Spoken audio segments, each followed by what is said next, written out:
Detalye sa lupus at tunay na kalagayan ngayon ni Kris Aquino. Ibinahagi ni Kris Aquino ang panibagong update ngayon sa kanyang kalusugan. Sa pamamagitan ng kanyang Instagram stories, ibinahagi niya sa kanyang mga followers na nakitaan siya ng kanyang mga doktor ng sintomas ng initial stage of lupus. Saad sa kanyang unedited Instagram story, "I cried non-stop when I got my blood panel result. My Churg-Strauss o EGPA is still being treated. But to add it to my Christ syndrome is now in full active mode.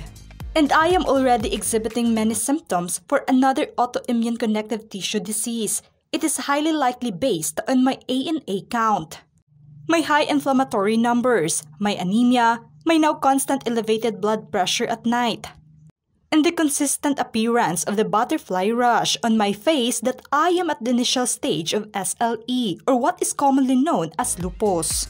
Ayon sa kanya na nawala umano ang kanyang gana sa pagkain. Nagkakaroon muli ng mga pagsakit ng ulo na halos araw-araw niyang nararamdaman at ang bigla-bigla na lamang pagkakahilo at ang unti-unting pagbagsak ng kanyang blood pressure. Dahil dito, bumaba ng 92 pounds ang timbang nito. Ngayong taon ay pahirapan umano ang pagtaas ng kanyang timbang na nasa 3 pounds lamang ang nadagdag.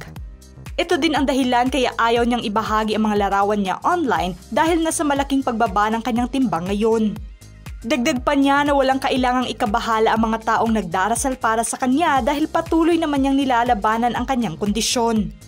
Ipinangako pa niya sa kanyang mga anak, kapatid at mga taong walang sawang nag-aalaga sa kanya na hindi ito magiging pabigat sa kanila.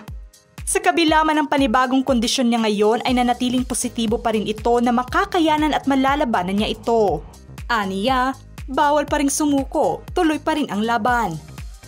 Nagpaabot naman ng panalangin ang malalapit na kaibigan nito sa showbiz para na sa kanyang maagang pagaling. Kung matatandaan na ang huling update pa nito ay noong nakaraang taon pa. Nang mga panahong iyon, inilahad niya na nagkaroon muli siya ng mga abnormalities sa kanyang blood panel kaya kailangan niyang sumailalim muli sa panibagong mga test. Humingi naman siya ng paumanhin sa kanyang mga followers na nitong nagdaang Kapaskuhan at Bagong Taon ay hindi siya nakapagbigay ng pagbati sa mga ito dahil wala umano siyang lakas ng mga panahong iyon.